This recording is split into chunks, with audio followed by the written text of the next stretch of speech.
Every day she carried water in 2 clay pots, one perfect, the other cracked. The perfect pot always delivered a full load, while the cracked pot leaked water along the way. One day, the cracked pot couldn't hold back its sorrow. It spoke to the woman, "I'm sorry. I'm not perfect. I can't carry the full amount like the other pot. I'm broken. I'm useless." The woman smiled and said, "Have you ever noticed the flowers growing along the path you take every day?" The cracked pot was confused. "What do you mean?" it asked. "You see," she explained, "I've known about your crack all along. Every day as you walk back, you water the flowers. Without you, these flowers would never grow." The cracked pot was silent, realizing something it never understood before. The woman continued, "Your imperfection is what makes this path beautiful. It may not be perfect, but it brings life in a way the other pot never could. We all have our cracks. We all have our flaws. But maybe those very imperfections are what make us special. What seems broken might just be the thing that brings something beautiful into the world." Welcome back everyone. How are you doing? How's your family doing? Welcome to a new lesson, a new method to improve your speaking skills. And as usual, before we go over that method, let's hear the audio track carefully, answer the questions at the end of the audio track. Okay? Flowers are a true gift from God. They're beautiful.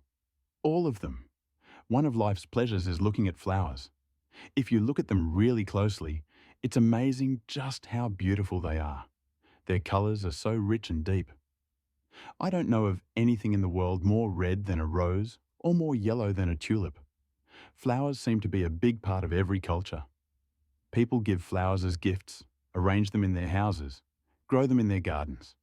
Some people even name their daughters after flowers. I can't imagine how boring the world would be without flowers. I'm always coming across new flowers. Every time I travel to another country, I find lots of flowers I've never seen before. It must be nice to be a bee and spend all day flying from flower to flower. Hey guys, now we will switch to the second section.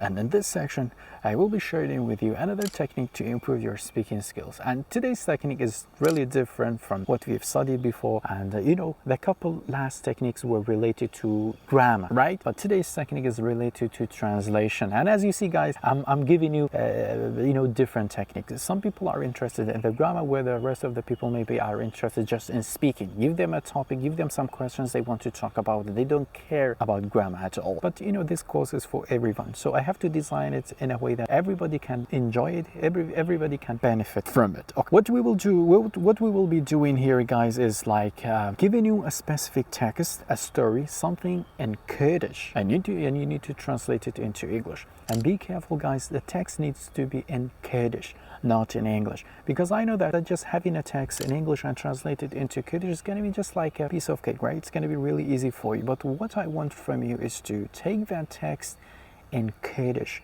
and translate it into English.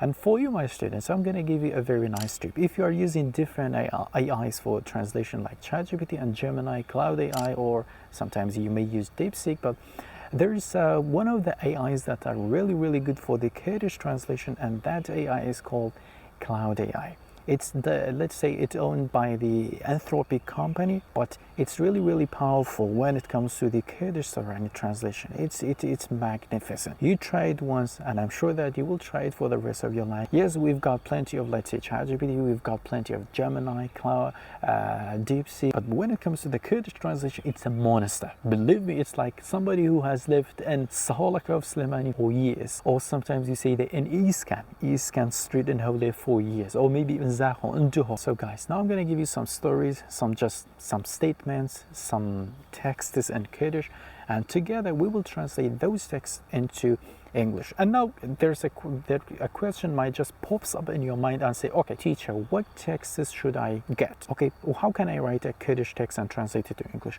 Well, in the very first stages, write something about your day in Kurdish. Okay, write, let's say 4 or 5 lines in Kurdish, and then translate it into English, or just describe a specific action you did today. Okay, you met your friend today and you talked about something. Just mention that and translate it into English. Autumn is a beautiful season in Kurdistan. The trees turn yellow and red colours and the leaves fall. The crops are ready for harvest and the farmers are busy collecting their produce. The weather is cool and pleasant and it rains more often.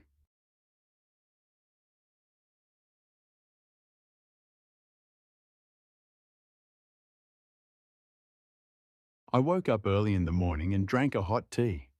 Later, I went to the market to buy vegetables and fruits. There were many people in the streets and everyone was hurrying to their work. I returned home and started preparing lunch with my family.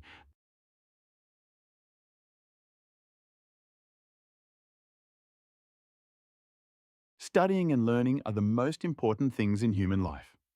At school, we learn languages, science, and history. Teachers give us knowledge with patience and kindness. We must always continue studying and developing our abilities.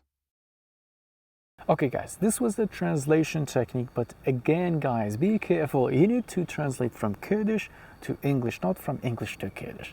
You know, from English to Kurdish, it's pretty easy. It's not that challenging, but once you take a text in Kurdish and you translate it into English, that's challenging, I bet. Okay. Have you ever been abroad, like, or you've only taught in the UK? No, I spent 10 years working in Turkey, in Istanbul, and also 10 years in Saudi Arabia, in Riyadh, in Saudi Arabia. Yeah, the capital. Yeah, I know pretty much. So how do you compare the cultures? What was the challenging part, comparing to the UK? You know, people are very social in the eastern part, in this Middle East. Yeah, and I have to admit, I miss that. Now I'm back in London, you know, people keep their heads down. They don't, they don't say you say good morning. They look like you're trying to steal their money. Good morning, I'm really busy, I have to go, like that. I get it. Just common. People in the East are better towards each other, more friendly towards each other. Yeah. Yeah, to be honest, that's what I'm missing in Hungary. Yeah. That, to be honest, it's a fact. Yeah, but it's culture, isn't it? Because in the European countries, the government is supposed to take care of people, Kalat. You know, the government is responsible for you when you're old and when you need to go to the hospital and all of this. But in the Eastern countries, the family and the community get involved more in these things, huh?